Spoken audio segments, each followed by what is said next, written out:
ಎಲ್ರಿಗೂ ನಮಸ್ಕಾರ. ಇವತ್ತು ಬೆಳಗ್ಗೆನೇ ಎದ್ದು ಹಾಲೆಲ್ಲ ಕರೆದು ಹಾಲನ್ನೆಲ್ಲ ಕ್ಯಾನ್ಗೆಲ್ಲ ಅಟ್ಟಿ ನಮ್ಮ ಅಪ್ಪನ ಡೈರಿ ಕಳಿಸಿದೆ. ಆಮೇಲೆ ನಮ್ಮ ಅಣ್ಣ ಹಸುಗಳನ್ನೆಲ್ಲ ಎಳ್ಕೊಂಡು ತೊಳೆಯೋಣ ಅಂತ ಒಳಗೆ ಕೇಳ್ಕೊಂಡು ಹೋಗ್ತಾ ಇದ್ದ. ಆಮೇಲೆ ನಾನು ಮೇವೆಲ್ಲ ಕೊಯ್ಯೋಕ್ಕೆ ಶುರು ಮಾಡಿ ಕ್ಲೀನಾಗಿ ಹೊರೆ ಎಲ್ಲ ಕಟ್ಕೊಂಡು ಮನೆಗೆ ತಗೊಂಬಂದು ಹಾಕಿದೆ.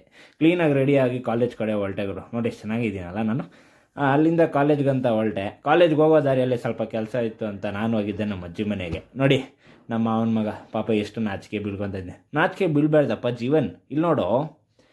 ಅಲ್ಲಿಂದ ನಮ್ಮ ಅಜ್ಜಿನ ಮಾತಾಡ್ಸಕ್ಕೆ ಹೋದೆ. ನೋಡಿ ಇವರೇ ನಮ್ಮ ಅಜ್ಜಿ ಗುಂಡಮ್ಮ, ಅಂದರೆ ಲಕ್ಷ್ಮಮ್ಮ. ನೋಡಿ ಎಷ್ಟು ಚೆನ್ನಾಗಿದ್ದಾರೆ. ಓಕೆ, ಸೊ ನಮ್ಮ ಅಜ್ಜಿ ಒಂದು ತಟ್ಟೆಗೆ ವೈಟ್ ರೈಸು ಮತ್ತು ಇತ್ತಿಗೆ ಬೇಳೆ ಸಾರು ಹಾಕ್ಕೊಟ್ರು. ಸಾಕಾಗಿತ್ತು. ತಿಂದ್ಬಿಟ್ಟು ನಮ್ಮ ಮಾವನ ಮಗನ ಜೊತೆ ಮಾತಾಡ್ಕೊಂಡಿದ್ದೆ.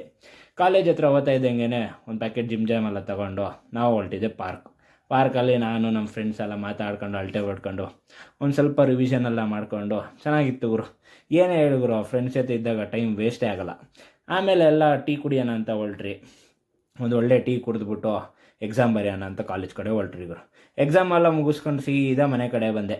ಮನೆ ಕಡೆ ಬಂದು ನೋಡ್ತೀನಿ, ಹಬ್ಬ ಇವತ್ತೇನು ಗುರು ಸ್ಪೆಷಲ್ಲು ಗೊತ್ತಿಲ್ಲ, ಆದರೆ ಇತ್ತಿಗೆ ಬೇಳೆ ಪಲಾವು, ಮಸಾಲೆ ವಡೆ, ಪಾಯಸ ಸೂಪರ್. ಈ ವ್ಲಾಗ್ ನಿಮ್ಗೆಲ್ಲ ಇಷ್ಟ ಆಗಿರೋದು ದಯವಿಟ್ಟು ಲೈಕ್ ಮಾಡಿ, ಶೇರ್ ಮಾಡಿ, ಹಾಗೆ ನನ್ನ ಅಕೌಂಟ್ನ ಫಾಲೋ ಮಾಡಿ. ಬಾಯ್.